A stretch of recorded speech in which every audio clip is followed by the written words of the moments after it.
The aroma of freshly brewed coffee and cinnamon rolls usually brought a small measure of peace to Sergeant Sarah Carter. Today, however, the scent was tainted by something acrid and unwelcome: ignorance. Sarah, a decorated Army veteran whose service in Afghanistan had cost her the use of her legs, sat in her wheelchair by the window of the Daily Grind, a local cafe she frequented.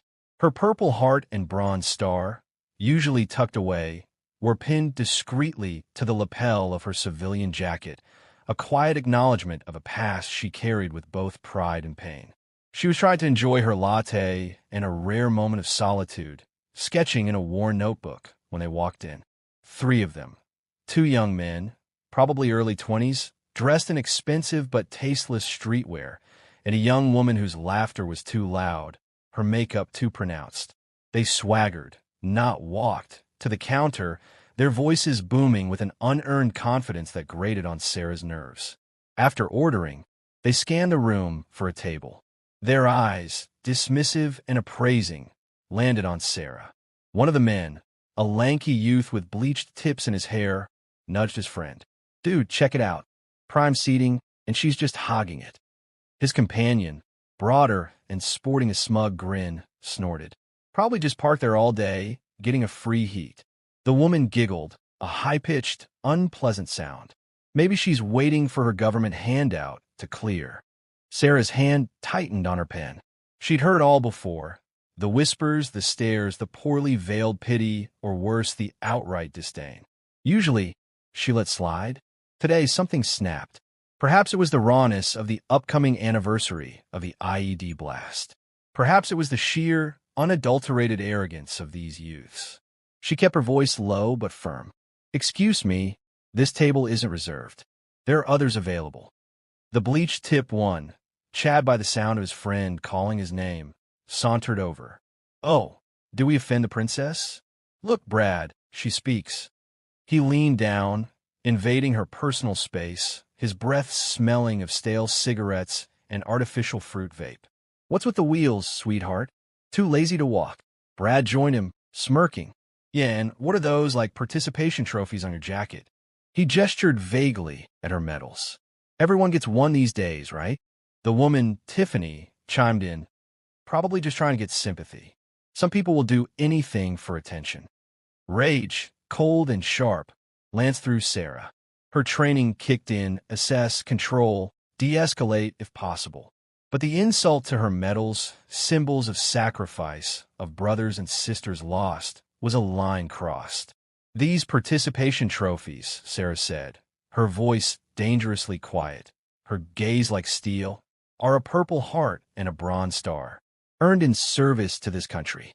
Something I doubt any of you could comprehend, let alone achieve." Chad scoffed. "Oh, a hero, are we?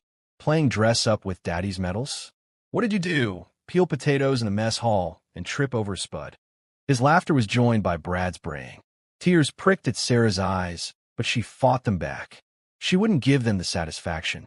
The cafe manager, a timid man named Arthur, hovered nervously near the counter, clearly wanting to intervene but lacking the courage. Other patrons looked uncomfortable, some with sympathy, others quickly averting their gaze. "You have no idea," Sarah whispered, more to herself than to them. Unbeknownst to the bullies, or even to Sarah initially, a young soldier, Private Miller, was sitting in a corner booth, nursing a coffee. He was on a short break with his unit, which was conducting urban training exercises nearby. He'd recognized the medals on Sarah's jacket instantly and felt a surge of respect. Now, hearing the exchange, his blood began to boil. He discreetly pulled out his phone and sent a quick text to his platoon sergeant, who was with the rest of the unit in a convoy of Humvees parked just a block away. "Sarge, situation at the Daily Grind. Veteran being harassed. Requesting presence." The reply was almost instantaneous. Acknowledged. ETA 2 minutes. Private Miller watched, his jaw tight, as Chad leaned closer to Sarah. "Look, lady, just roll on out of here. You're killing the vibe." Brad added, "Yeah, this ain't a VA hospital. Go find your own kind." It was then that the low rumble began. Subtle at first, like distant thunder, it grew rapidly louder. The windows of the daily grind started to vibrate. Patrons looked up, confused. The bullies paused, their smug expressions faltering. The rumble became the distinct sound of heavy vehicles. Then the thud of boots. Dozens of them. Through the large front window, a line of figures in full combat gear materialized. One by one. Then two by two, soldiers from the 101st Airborne Division, on a training rotation far from Fort Campbell, began to surround the cafe. They didn't shout, they didn't brandish weapons, but their presence was overwhelming. They formed a silent, disciplined perimeter, their faces grim, their M4S held professionally across their chests. The morning sun glinted off their helmets and the subdued insignia on their uniforms. The cafe fell into an unnerving silence, broken only by the click of soldiers' gear or the soft creak of a Humvee's suspension outside. Chad, Brad, and Tiffany stared, mouths agape. Their bravado evaporated like mist in the desert sun. Chad's bleached hair seemed to droop. Brad's face went pale. Tiffany looked like she was about to cry. The cafe door opened, and a figure stepped inside who radiated authority. Captain Eva Rostova, company commander, her helmet tucked under her arm, her expression unreadable but intensely focused. Her eyes, sharp and assessing, swept the room, lingered for a moment on Sarah with a subtle nod of recognition. They'd served in the same theater, though different units, and then locked onto the three bullies. Private Miller, now standing at attention, gave a crisp nod. "Ma'am." Captain Rostova walked slowly, deliberately, towards Chad, Brad, and Tiffany. Her boots made a soft, rhythmic sound on the tiled floor. The only other sound was the hushed breathing of the stunned onlookers. She stopped directly in front of them. They visibly shrank. "I understand," Captain Rostova began, her voice calm, but carrying the weight of command, "that you three were offering some commentary on military service and on the nature of sacrifice." Chad stammered, "And no, ma'am, we were just joking. We didn't mean anything by it." Brad nodded vigorously, his eyes wide with fear. "Yeah, just a misunderstanding. We respect the troops. Big fans." Tiffany sniffled, tears now streaming down her face, ruining her mascara. "We love soldiers." Captain Rostova's gaze didn't waver. "Joking?" she repeated, a dangerous edge creeping into her tone. "You find courage under fire amusing? You find life-altering injuries a topic for jest? You find medals, earned through valor and often pain, to be participation trophies?" She took another step closer. "Let me introduce you to Sergeant Sarah Carter." She gestured towards Sarah, who watched with a mixture of astonishment and profound gratitude. Sergeant Carter served 3 tours in Afghanistan. She was awarded the Bronze Star for acts of heroism involving conflict with an opposing armed force. She was awarded the Purple Heart because she shed her blood for this country, for your freedom to sit in a cafe and spew ignorant garbage. Captain Rostova's voice rose slightly, though it never lost its steely control. "The wheels you mocked? They're a consequence of an IED that nearly took her life while she was protecting her convoy. The convoy carrying supplies that keep soldiers like these men and women outside, alive." She paused, letting her words sink in. The silence in the cafe was absolute. Even the espresso machine seemed to hold its breath. "My soldiers," Captain Rostova continued, her voice dropping back to a chillingly quiet level, "train every day. They push their bodies and minds to the limit. They leave their families, they miss birthdays, anniversaries, the births of their children. They do this so that people like you can live your lives in safety and comfort, blissfully unaware of the cost." She looked at each of them in turn. "You questioned her service. You mocked her sacrifice. You disrespected her honor. In doing so, you disrespected every single man and woman who has ever worn this uniform. You disrespected the fallen, the wounded, and those who continue to serve." Chad was trembling. Brad looked like he might faint. Tiffany was openly sobbing. "I don't expect you to understand honor or duty or sacrifice," Captain Rostova said, her voice filled with quiet contempt. "But I do expect you to learn a lesson in respect.